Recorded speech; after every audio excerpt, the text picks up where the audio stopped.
Hey, good morning, Bobcat Nation. Sorry, a little late today. Had an issue with getting the book from my car. All right, so sorry, I'm a little out of breath. All right, so we're going to get into Charlotte's Web. Yesterday we finished a chapter, so we're getting very, very close. So let's find out what happened next. All right, so the next one is Dr. Dorian. So let's see what happens. All right. The next day was Saturday. Fern stood at the kitchen sink, drying the breakfast dishes as her mother washed them. Mrs. Arable worked silently.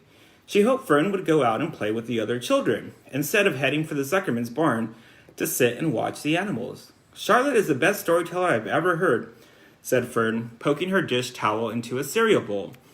Fern, said her mother sternly, you must not invent things. You know spiders don't tell stories. Spiders can't talk. Charlotte can, replied Fern. She doesn't talk very loud, but she talks. What kind of story does she tell? Asked Mrs. Arable. Well, began Fern, she told us about a cousin of hers who caught a fish in her web. Don't you think that's fascinating? Fern, dear, how would a fish get into a spider's web?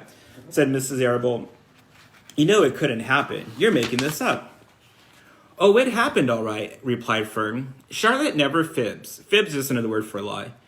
The cousin of her built a web across the stream. One day she was hanging out on the web, and a tiny fish leaped into the air and got tangled in the web. The fish was caught by one fin. Mother, its tail was wildly thrashing and shining in the sun. Can't you just see the web, sagging dangerously under the weight of the fish?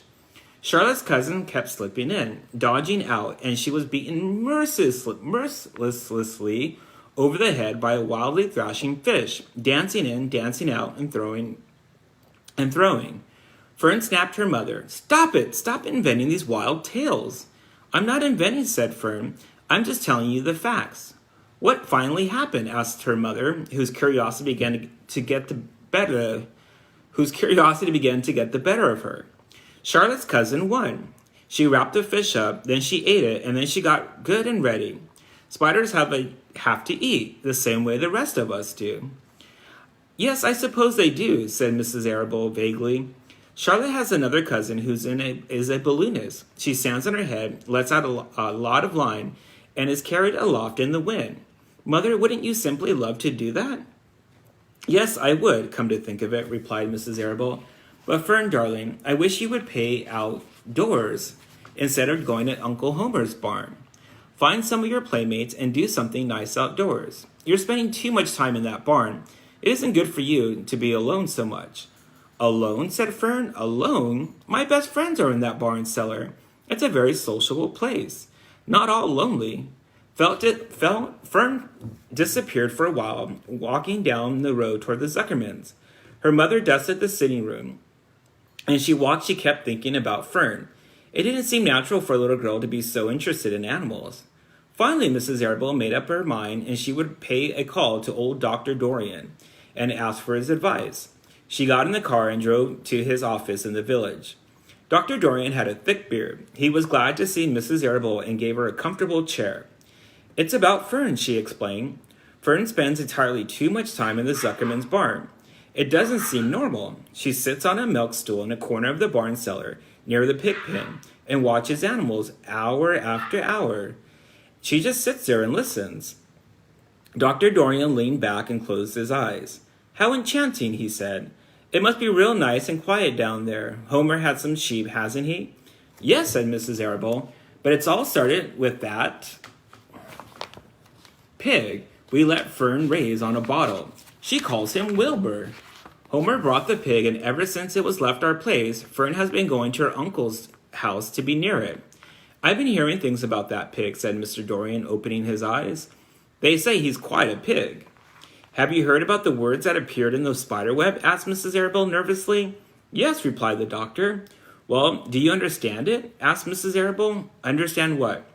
Do you understand how there could be any writing in a spider's web? Oh, no, said Dr. Dorian. I don't understand it.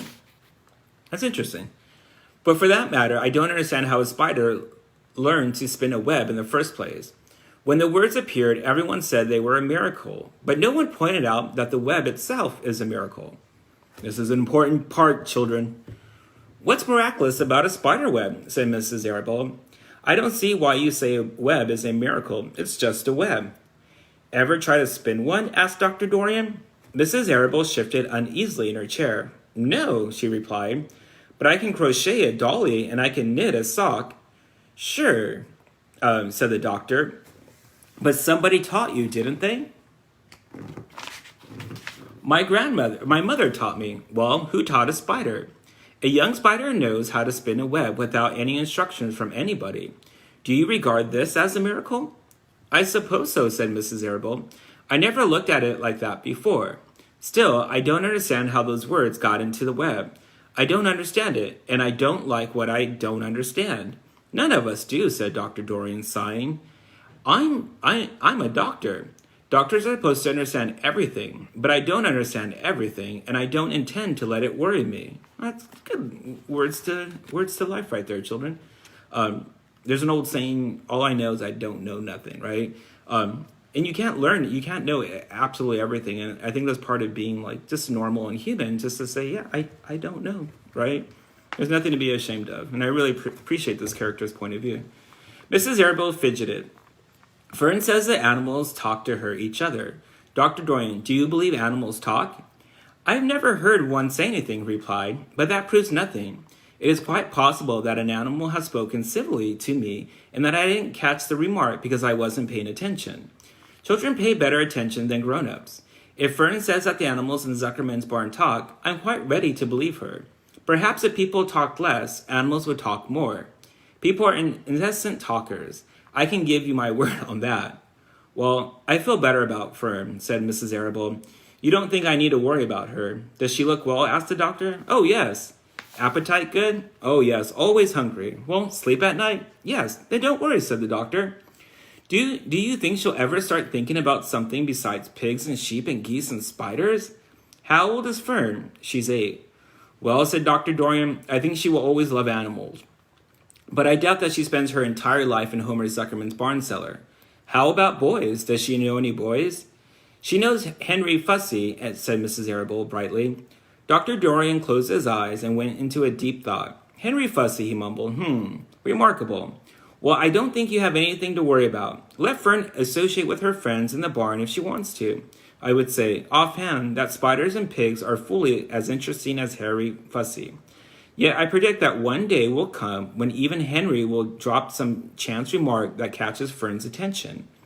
It's amazing how children change from year to year. How Avery, he asked, opening his eyes wide. Oh, Avery, chuckled Mrs. Arable. Avery is always fine. Of course, he gets into poison ivy and gets stung by wasps and bees and brings frogs and snakes home and breaks everything he lays his hands on. He's fine. Good, said the doctor. Mrs. Arable said goodbye and thanked Dr. Dorian very much for his advice. She felt greatly relieved, right? That's a great chapter. I think my favorite part is just like the different perspective of, the web, how that is a miracle in itself. And I'm going to read another part, is that it's amazing how children change from year to year. How's Avery? And he just asked about Avery, right? And I remember we talked about the theme of this book is a lot about transition. It's kind of like a coming of age. It's kind of like, the innocence of childhood and stuff like that. We'll probably talk more about that as, we kind of finish this book, in which we are pretty much into it. All right, guys, and Miss Coco will read with you guys tomorrow. I know you guys are looking forward to that.